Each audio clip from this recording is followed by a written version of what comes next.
بسم الله الرحمن الرحيم عن عبد الله بن عامر رضي الله تعالى عنه قال قال رسول الله صلى الله عليه وآله وسلم في الحديث أما إنك لو لم تعطيه شيئا كتبت عليك كذبة رواہ ابو داؤد۔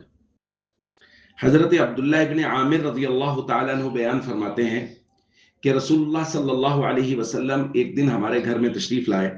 میں چھوٹا بچہ تھا اور گھر سے باہر جانے لگا۔ دعتنی امی، پیچھے سے میری والدہ نے مجھے آواز دی اور آواز دیتے ہوئے یہ بات ارشاد فرمائی، ہا تعال اعطیک، کہ آ جاؤ میں تمہیں کوئی چیز دیتی ہوں۔ رسول اللہ صلی اللہ علیہ وآلہ وسلم نے میری والدہ سے فرمایا، وما اردت ان تعطیہ، کیا دینے کا ارادہ ہے؟ آپ جو بیٹے کو بلا رہی ہیں کہ آ جاؤ میں تمہیں چیز دیتی ہوں، کیا چیز دینا چاہ رہی ہیں؟ تو میری والدہ نے کہا اعطیہ تمرن، یا رسول اللہ کھجور دینے کا ارادہ تھا کہ اپنے بیٹے کو کھجور دوں گی۔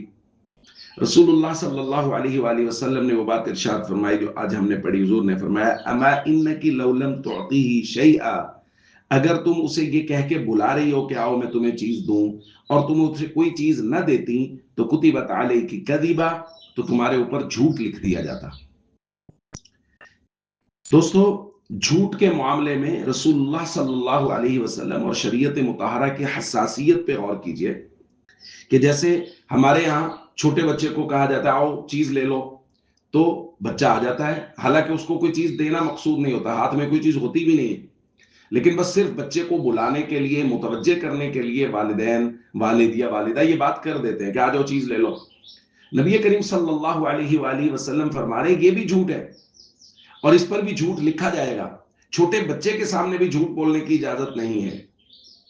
ایک تو ظاہر ہے جھوٹ ہے، غلط بیانی ہے، آپ بچے سے کر رہے ہیں تو غلط بیانی ہے، جھوٹ لکھا جائے گا۔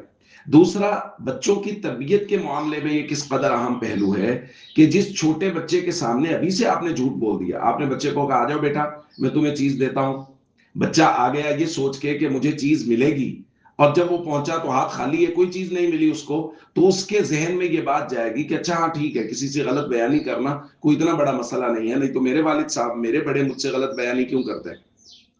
تو بچوں کی تربیت کے حوالہ سے بھی بہت اہم پہلو ہے۔ تو ہم سب کو چاہیے اس بات کا بے حد خیال کریں کہ ہماری زبان، اس سے کوئی غلط بات، کوئی خلاف واقعہ بات وہ ہماری زبان سے نہ نکلے، اور ہمیشہ اپنی زبان سے سچ بولیں اور زبان کے عیوب سے بچنے کی کوشش کریں۔ السلام علیکم ورحمۃ اللہ وبرکاتہ۔